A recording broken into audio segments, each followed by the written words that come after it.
You don't rise to the level of your goals, you fall to the level of your systems. That quote from James Clear, both in his blog and in his wonderful book Atomic Habits, is one that I've carried with me for years because it's so important to think about what is the benchmark that we've created for ourselves that allows us to be consistent with the things that matter to us. What we're going to talk about in this episode of Connect the Dots is all about how you can build healthy habit systems for yourself in the new year. But just in case you're not listening to this on the first Monday of 2021, January 4th, there is a lot in this episode that will help you build better habits, create a healthier environment, and design the life that you care about. Hi everyone, my name is Matt, and welcome to another episode of Connect the Dots. This is episode 5, I think is how it's going to come out on the schedule. And I just want to say, first and foremost, thank you so much for all the kind words. Thank you for subscribing. Thank you for rating and reviewing. Thank you for sharing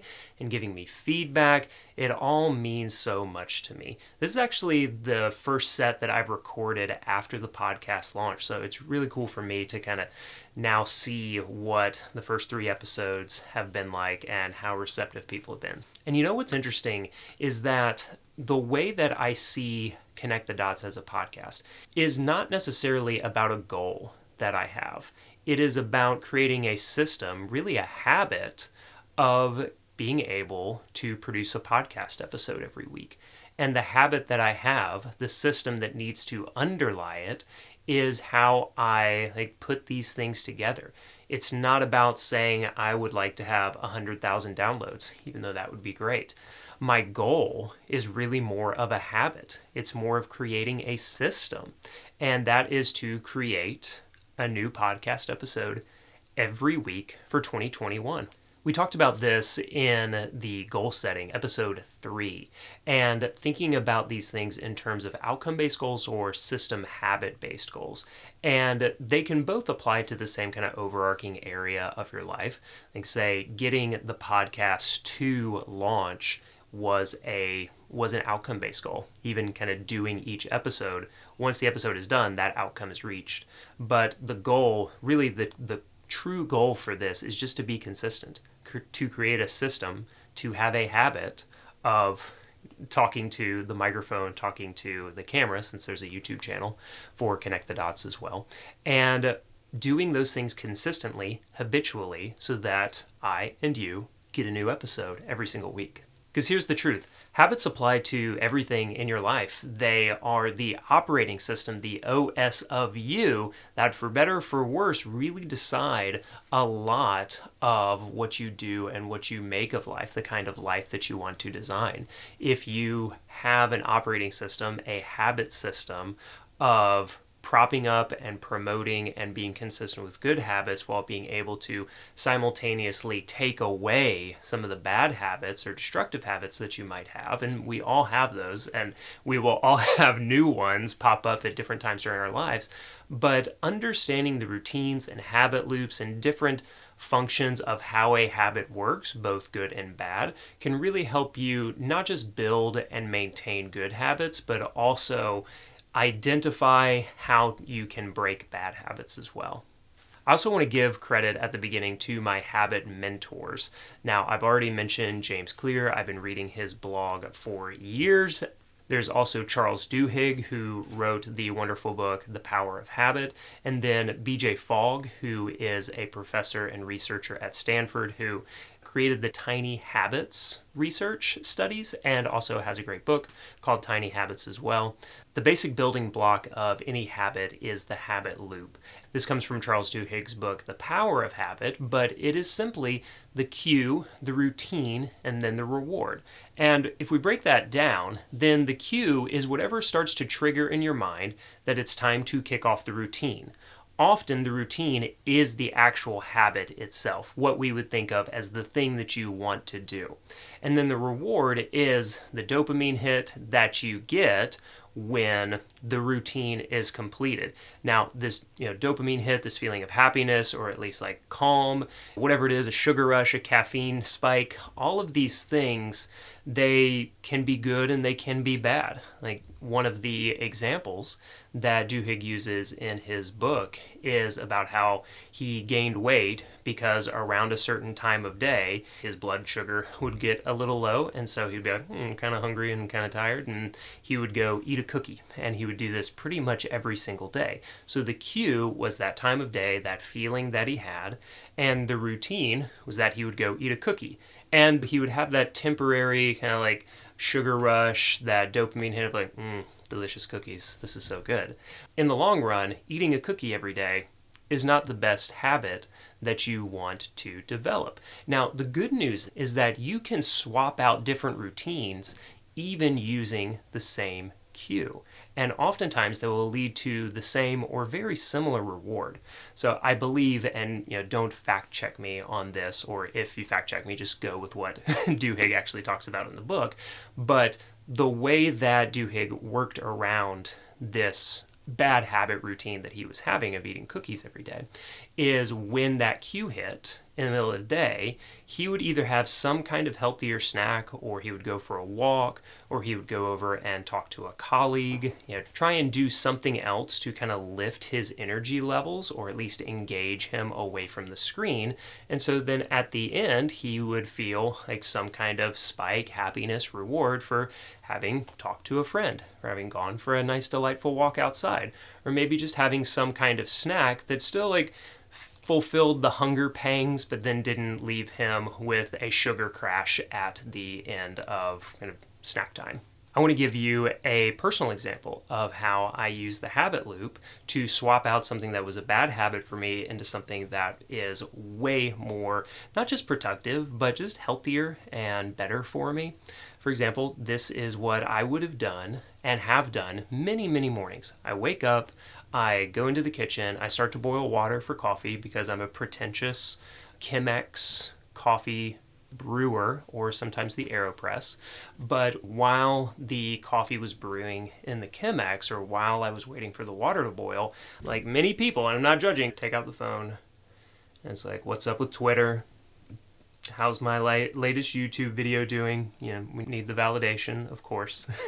And I would do that until the coffee was done brewing. And oftentimes I would just kind of continue to scroll through my phone and that's, I don't mind social media as much as some people, but I didn't want my first several minutes of the day to be spent not just in front of the screen, but consuming things that didn't need to have a big impact on me at the beginning of the day. So, but the reward was like, ooh, I'm interested, my mind's buzzing a little bit, I was getting that dopamine hit. And it was brew the coffee, scroll through the phone is the routine, and then the reward was like, ooh, cool, looking at social media, ooh, cool, there's a video, ooh, cool, there's a meme. All those things. I could transition that. I could transform that routine. This is where journaling came in huge for me. And so the cue remained the same. I get up, I start to brew the coffee. Here's the trick. Now, what I'm doing is the routine is journaling, making that initial journal entry for the day. And sometimes I'd follow a prompt. Sometimes I would just like do a little bit of morning pages brain dump of like, what am I thinking about? What am I worried about? What am I excited about? What is on tap for the day? Sometimes I would do a little bit of just like, what are my top 3 things? And write that down in my bullet journal. And then when the coffee was done brewing, not only would I feel better, I would feel like I already was proactive in the day instead of reactive to whatever is on my phone. But the reward, besides just feeling better, literally feeling better, was that I got to drink my delicious coffee. And I was more present with the coffee. I know that can sound a little strange, but if I'm just scrolling through my phone, I am very present with my phone. That's how it's designed. But when I'm writing or when I'm reading or even just making some lists, I'm like, delicious coffee. So you can see how that works. The 3 elements, the cue, the routine, and the reward. you can swap out your habit routines using the same cue and getting the same or similar reward. So that's a really good way that you can transform a bad habit into a good habit. Let's talk about another element of this, something that isn't talked about as much. James covers this a lot in his book, Atomic Habits, and there is a study that he referenced that a doctor put together at a hospital, I believe is in Harvard, and she was brilliant. This was an amazing study in terms of like the impact of environment on habits and health. And she was working at a hospital, and I believe, and I'll link to this in the show notes, but I believe what it was is that there was, a vending machine, there were unhealthy snacks in the cafeteria or in the break room of this hospital. What the researcher decided to do was swap that out for fruits and vegetables, basically for healthier snacks, and then water instead of soda or even juice, which juice has a ton of sugar in it in most cases.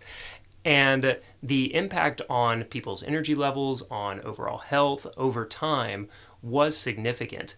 And these people were, everyone who was coming into the break room, who's coming in the cafeteria, they were doing the exact same thing. They weren't really making any different decisions. It's just what the environment presented was a much better option. But if it was the only option, or they were just like, do I want a banana or do I want an apple? That was it. Just they chose what they had in front of them instead of being like, do I want M&Ms or do I want Reese's? Which I would go Reese's in that event. So let me give you an example again of how I used this with my journaling habit. So one of the reasons that the phone was always such a draw for me, I don't keep it in my room, but it was plugged in the kitchen near where I made coffee. And so even on days where, say, early on, I intended to journal, there's the phone. Let's see what's up. Before you know it, coffee's brewed. I've just been looking at my phone. Done. What I did differently to design my environment for success and healthy habits was I replaced my phone with my journal in the kitchen, and I moved my phone up here to in the office. And so I wouldn't see my phone in the morning. In fact, I had to make like a real conscious decision to go get it. Because even that tiny bit of friction that you might have in a decision can be really impactful. Because you might think, well, Matt, if you want your phone, you would just go upstairs and get it. If I have to go upstairs and get it, especially if I have to risk stepping on that squeaky stair that could potentially wake a child earlier than they need to be awoken, be like, do I really need to go up there and get that phone so that I can look at Twitter? Because I know if I stop and think about it, that little bit of resistance, there's nothing I really need my phone for at this point. And so if my journal is now next to the coffee maker, next to the Chemex, and my phone is upstairs and I have to risk waking small children to go get it, what do you know? It just became a much easier decision to sit down and have a good journaling session, to read, to pray, to meditate, to do all of those healthy things that make a huge impact on how the rest of my day goes. Here's what we're really doing with these habits. We're establishing keystone habits. These things that once we build confidence in them and once we can routinely do them without feeling as much initial resistance, then not only do they make the rest of our days easier, they make the rest of our lives easier, and that confidence carries forward into other habits and areas of our lives when we start them out. You can probably think of a habit or an area of your life that you feel a lot of confidence in. And one of the things that I hope you realize with these habits is you can carry this confidence through. If you've done one hard thing that is maybe difficult to establish a routine habit in and be consistent with, like if I know that I can create a consistent exercise habit, that gave me a lot of confidence to create a consistent writing habit and journaling habit. And the other thing that helped me with, or here's another example, when I was creating a weekly YouTube video with my channel, my main YouTube channel, that gave me a lot of confidence to know if I can create YouTube videos, I can probably talk to a mic and create a podcast. Okay, I'm pretty confident that I can put together a system in order to do that. So you can think of these bigger keystone habits that you have that not only do they make some of these smaller habits a little bit easier to do. Like another good example is if you have a consistent healthy exercise habit, it doesn't really matter what type of exercise that is, it will compel you more to create a healthy eating habit, because when you exercise you want to give your body good food, and when you give your body good food you feel like you have more energy, so you feel like exercising more. It creates a very positive virtuous cycle because you establish that first keystone habit. Another concept that I want to connect the dots on that I referenced earlier and just want to tie together and complete the loop for you now is the difference between what is a system and what is a goal. Now, one of the things that James Clear was inspired by is another book by Scott Adams, the creator of Dilbert. It's called How to Lose at Everything and Still Win Big. Great book. And in this, he shares a concept of systems versus goals. And he argues that you should reach for systems. You should seek to create and optimize healthy systems for yourself instead of going after these goals. Because goals, usually by definition, are something that has a definitive end. And if you just keep going towards things that have definitive ends or outcomes, then you feel like you're on this never-ending goal train of just like, well, what am I going to do next? What am I going to do next? I don't feel like doing that anymore. And I am not in the camp that says goals are entirely not wrong or bad, but I still think goals are worth setting because they give you a bar at which to measure yourself against, even if that bar is just against yourself. However, what I do think is really healthy, especially early on, is seeking to create and optimize healthy systems for yourself. Now, another really good example of this is, say, in the exercise space. And so what a lot of people do, especially at the beginning of the year, is you might say, I want to lose X amount of weight, or I want to gain X amount of muscle, or I want to complete this fitness challenger goal. So it might be like, I want to lose 10 pounds, or I want to run a half marathon. Okay, those are pretty common things that I know a lot of people go after or kind of shoot for at the beginning of the year. That's an example of a goal. You have an outcome that you want to achieve, but I want to encourage you to focus on the system that you're creating instead. So what does that mean? Instead, I would think about how can you create a system where you are exercising 3 times a week. And if you can be consistent with that system habit, then you are going to naturally get in the kind of shape where you could go run a half marathon. It's the same thing for writing. A lot of people at the beginning of the year may think this is the year I write my book. And that's great, but I think instead what you should think about is, can I write 3 pages a day, 500 words a day? Because if you follow that system, then naturally you are eventually going to write enough pages and enough words that your book is complete. Stephen King is an amazing example of this. Some people joke that he gets paid by the inch because his books are like so huge. I don't even buy his books in like actual form because my entire bookshelf behind me would just be Stephen King books. Those are total Kindle buys for me. But what his goal is, what his system is, not to write a new book every 3 to 4 months, even though he gets kind of close to that. Instead, his system is to write 6 pages a day. See the difference there? He's not saying I'm going to write The Stand or the Dark Tower series. That's what happens. Those are my 2 favorite Stephen King book/series, by the way. And that's just a outcome of following his system. You see what I mean? Let's stay on Mr. King for just a moment more, because there is a great interview where actually he and George R.R. Martin, the author of the Game of Thrones series, are on a panel together, and the guy who's leading the panel has given them an opportunity to cross-examine or ask questions of each other. And Martin is asking King, how do you write so many books? And King goes into just basically explaining his system of, I write 6 pages a day. The other thing that I really like is he describes his kind of on-ramp habit, his routine of how he gets in the mood for writing.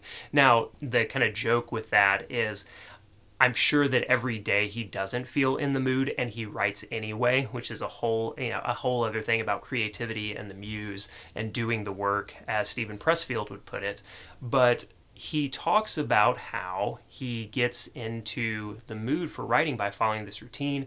He goes into his office at roughly I think 8:30 or 9 o'clock in the morning. He has the same cup of tea. He has a particular song that is playing. And when he opens his laptop or whatever he's using to write, especially if it's a computer, I love this. I actually stole this trick, is whatever program he's using to write, that is just what's up and open on the computer when he opens it up. And so I love that. I started to do that myself as well. So when I closed down my computer for the night, I made sure that all my web browsers were closed, that all these different programs were closed, and the only thing that I left open in the morning was whatever I wanted to work on first the next day. So often that is writing, but it could also be if I'm editing a video or editing a podcast. And just doing that of not even having to search or open or get distracted by anything. It's just this is what I need to be writing or editing for first thing in the morning. When I open up my computer, it's right there. So that's another example of how you can design your environment for positive habit outcomes.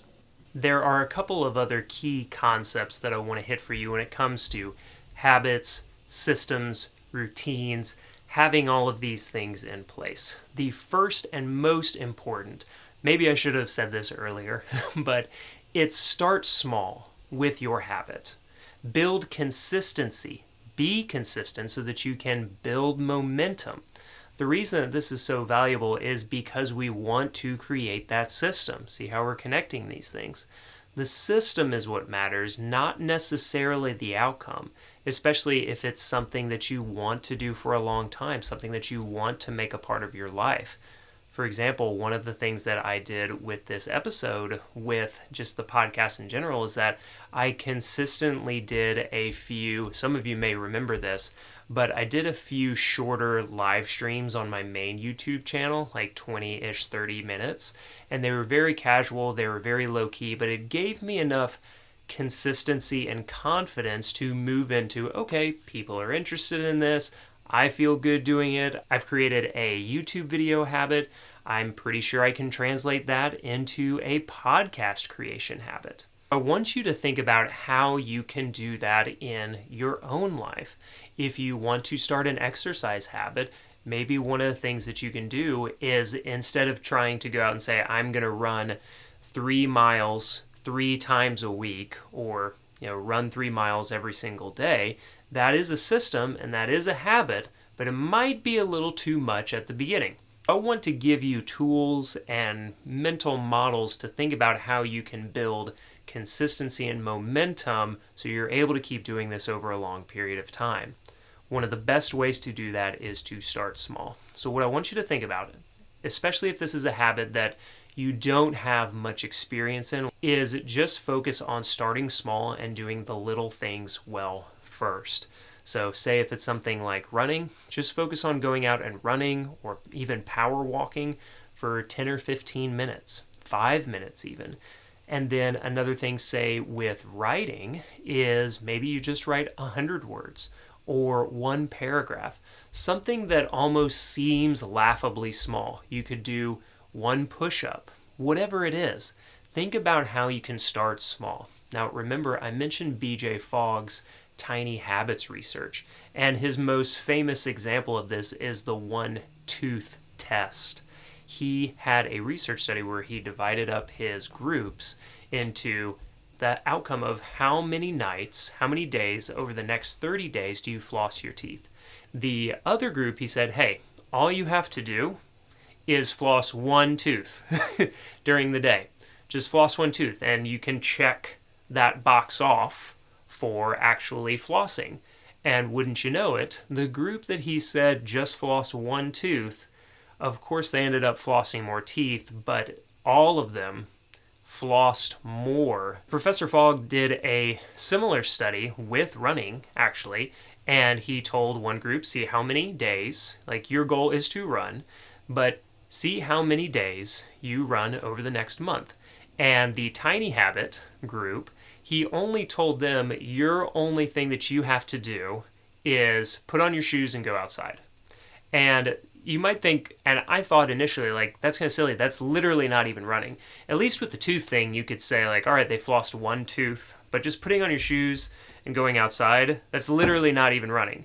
But that group who said all you have to do is put your shoes on and go outside, once you've done those steps, you're like, all right, well, I might as well run. Or maybe he said something like, just go down to your mailbox or out of your apartment complex, whatever it is. But still, not really that much running. But they all ran a higher average of days in the month than the group that just said, hey, let me know how many days you run over the past month. Another great example of this is the creator, dancer, choreographer Twyla Tharp. And she tells a story of a habit system, a routine that she had for getting to the studio in the morning.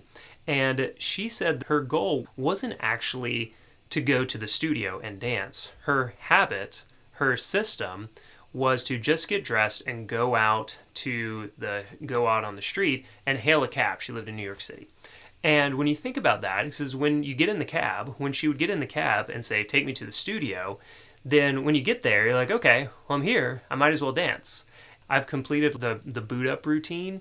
I might as well go through with it and do a little bit of something. And when you start doing a little bit of something, as long as you are being consistent, then you're going to start doing a little bit more and you're going to build confidence. And at the very least, you might just think like, well, I'm here. I might as well do this thing, complete this habit. Like say you want to write more this year or you want to journal more consistently. It may feel intimidating to think or try to write 1,000 words, especially if you get stuck. This is something that at times I've had trouble with the, say, morning pages, three pages with the morning pages routine in journaling. But if you just think to yourself instead, like take it from a task-based approach of I am going to run 3 miles, I am going to write 1,000 words, I am going to brain dump 3 pages in my journal. Those are all examples of task-based systems. Instead, you can flip it into time. Now, you do still have to do the thing for that amount of time, which can feel silly, but instead you'd say to yourself, well, I'm going to run for 15, 30 minutes. I am going to sit at the computer and write for 30 minutes. No matter how many words I actually get out, I'm going to be there for 30 minutes. I am going to sit with my journal for 15, 20, 30 minutes. And that's what I'm going to do. That's the habit. That's the system. It doesn't matter how many miles I run. It doesn't matter how many words I write or how many pages I get through in my journal. I have to do the thing. I have to complete the system, that habit loop. And what you'll often find when you do that is you'll at least build that consistency in showing up, which is so key. Showing up is so key that you'll just start to think like, well, okay, let's just start writing. I mean, I'm going to be here. I might as well start writing. I might as well start running. I might as well start exercising. I might as well start journaling a little bit more. Because anytime you start a new habit, there are going to be peaks and valleys. We talked about this in the first episode, or maybe it was the third episode. I believe it was the first episode. There are going to be peaks and valleys with how you get into a new habit. You're going to start out at the beginning of the year and really hammer it and do great for a few days or a few weeks, and then go into a bit of a valley. You're like, haven't done it in a little while. Am I still any good at this? I lost my momentum. I've broken my New Year's resolutions. This is terrible. I'm terrible. We're down in that valley. And if we can pull ourselves out of it, you can get up to another peak. Maybe you'll get into a little bit more of a peak than you had before. And like, okay, I'm doing this. I'm crushing it. I came back. This is great. And then most likely at some time, all of us are kind of going to go back into that valley, especially early on. You're going to have these peaks and valleys that can lead to kind of these habit mood swings of like, I'm awesome, I'm terrible. But if you stay consistent with it, and especially if you're trying to pull yourself out of a valley, one of the things that can be really useful, let's go back a little bit, is just starting small again. So even if you had this 1,000 word a day writing habit and you broke the chain, then just starting back with 100 if you can't get to 1,000. Just starting with that 15, 30 minutes of like, I'm going to sit at my keyboard and I'm going to write. That will help you get back into it, pull yourself out of the valley to reach your next peak. Another concept that I want you to think about is especially helpful when it comes to the comparison trap of like, this person's posting on social media about how they wrote 1,000 words a day or they closed all their Apple Watch activity rings for the entire year. You know what I'm talking about. And we feel bad about where we are. There are two tricks to this. One is to avoid the comparison trap by only comparing yourself to yourself. And to borrow another term from athletics, I want you in 2021 to really focus on your own personal records, okay? So think about like, how many miles have I run in a week or a month before? How many days? Can I beat that? Of course, within reasonable health. How many days in a row have I journaled in the past? Can I beat that? Can I do better than I did in the past? Not better than, some other person that maybe I know, maybe I don't. I just see them on social media talking about how great things are. I know I know it's unavoidable and really difficult to detach ourselves from. But focus on your own PRs this year. And even if you're not listening to this at the beginning of a new year, think about how you can just focus on improving yourself and hitting your own personal records. The more that you do that, the more that you build confidence and trust in yourself. And this is what I want to leave you with because it's so key and it's so important. It's something that I'm seeing more and more in my own life, in the lives of people that I work with, clients that I have, is the ability to trust your own expertise and experience in the choices that you make in life. And the only way that you can do that is showing up man, woman in the arena style, as Teddy Roosevelt famously said. You're showing up in the arena to do the work and you're trying to be better than you were yesterday. That steady 1% incremental improvement can lead to so many positive things down the road in your life. And the other powerful thing of building this confidence and trust in yourself is even when you hit those valleys, you can have like that memory and that confidence that you have done this thing in the past. When I go, and it's true, I do, when I go a few weeks or even a month, a couple of months without journaling, I know that I can do it again. I know that I just have to start with a sentence, a paragraph, get to a page. And I've done all of that in the past, so I have a confidence that I can do it again. It's the same thing with exercising. If I wasn't to exercise for a week or two or a month or whatever, I wouldn't personally think that, oh my gosh, I can't lose this weight, I can't get in shape again, I can't do like X, Y, or Z because I haven't been doing it for a month or two. I know that I can get back to like a fitness level that I want to be at, a weight that I want to be at, a way of health that I want to be at.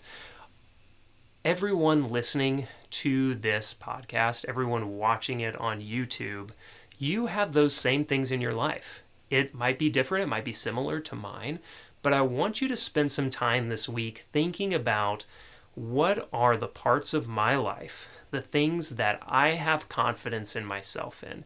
And I want you to try and borrow some of that confidence for other parts of your life. Like, just to be totally transparent, I didn't have a lot of confidence a year ago, definitely 2 years ago, in my ability to make enough money consistently to run my own business. I thought that the YouTube channel and an eventual podcast, coaching, other products, I thought for the most part those were always going to be on the side for me because I wasn't confident enough in my ability to make enough money to make it happen. And a mentor of mine, Jeff Goins, wisely gave me this like transference of confidence metaphor. And he's like, Matt, take these other things that you're really confident in yourself in. Like, look at your past performance with making money as well. He showed me all these things that I was kind of blind to. You've done this well, and you've done this well, and you've raised your salary this way. You can do this thing. And would you ever feel bad or sad about not working out for 2 weeks? Would you ever feel panicked because you gained 5 or 10 pounds? I was like, no. I know that I'll start working out again. I know that I can lose 10 pounds. No big deal. He's like, you can transfer that same confidence over time to how you make money. So even when you make a bad decision or like you spend money unwisely, it doesn't mean that you're not able to make money back, that you're not able to still provide, that things aren't still going to happen for you in your business. And that was just like such a big like awakening for me. So I hope it is for you as well. This episode is coming out on January 4th, 2021, the first Monday of the new year. So I hope it finds you happy and healthy and ready to take on great habits in the new year, and also ready to strengthen the healthy habits that you already have. If you have a thought or comment about this episode, I encourage you to leave a comment on the YouTube channel. That's one way you could do it. You can also email me directly, matt@mattragland.com. And if you would, it would mean so much to me if you went on to Apple Podcasts, particularly. That's the only place you can leave reviews. And if you think this deserves a 5-star rating and review, please do that. It would mean a ton to me. And it also really helps the podcast grow in the early days, in the first month. If we get more downloads, subscribes, 5-star rating and reviews, really helps the podcast grow. It'll show up in Apple a little bit more, and more people can learn about Connect the Dots, which would mean a ton to me. Thank you so much for listening. Thank you for watching. Subscribe, rate, review to the podcast on your favorite player, on the YouTube channel. Everything is in the show notes and the description below. Thank you so much, and I'll see you next week on another episode of Connect the Dots.